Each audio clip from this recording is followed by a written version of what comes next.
For those of you who may be new to this entire universe of SQL, SQL Server, Transact SQL, and all of this stuff, it can be a little bit intimidating and confusing. So let's go back to square one here, and I want to help you understand exactly what SQL is. SQL is really just a programming language. It was designed to use to manage data in relational database management systems.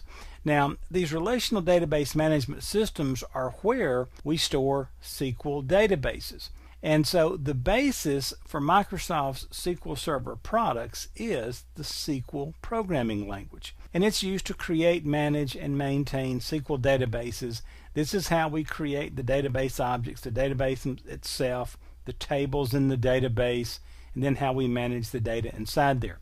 And the four main queries, or the four main commands that you're going to execute in the SQL environment, is going to be the insert command to add rows of data to the tables, update to modify data in the tables, delete to remove rows from the tables, and then query, or you'll write a select statement to query data from the tables. Now, SQL was adopted first as a standard by ANSI, the American National Standards Institute, way back in 1986, and the first version was officially called SQL 86. Then, as we go through history, you'll see that the standard has been revised a number of times to keep up with advances in technology, to keep up with changes and suggested changes to the language itself by various people and parties. And the next version we saw was in 1989. SQL 89 came out, gave us just minor revisions to the language. Then in 1992, we got what was called SQL 92. It was also known as SQL 2, major revisions to the language. 1999, we saw SQL 99. It was also referred to out there in the marketplace as SQL 3. This gave us things like regular expression matching. If you know what that is, great. If you don't worry about it at this point. Triggers, it's hard to believe we ever worked with database tables without triggers, but indeed we did. And the first time we saw them officially sanctioned was in SQL 99. And we also got recursive queries with that addition. SQL 2003, also called by the same name, was the version that came out next, and this gave us XML related features and identity columns. Then in 2006 we got SQL 2006, much more XML support.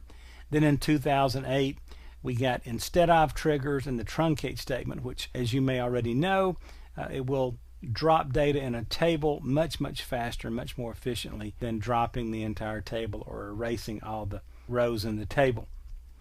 Now, the best way to understand SQL is to know that it's often described as a declarative language. And if you know what that means, good. If you don't worry about it. But the bottom line is, with a declarative language, it defines computation logic, but it doesn't really define the detailed control flow. In other words, we tell the computer what to do, not necessarily how to do it. And you'll certainly see a lot of that in SQL. SQL also includes some elements of a procedural language. And this is where we tell it exactly what to do, and it's based on the concept of a procedural call.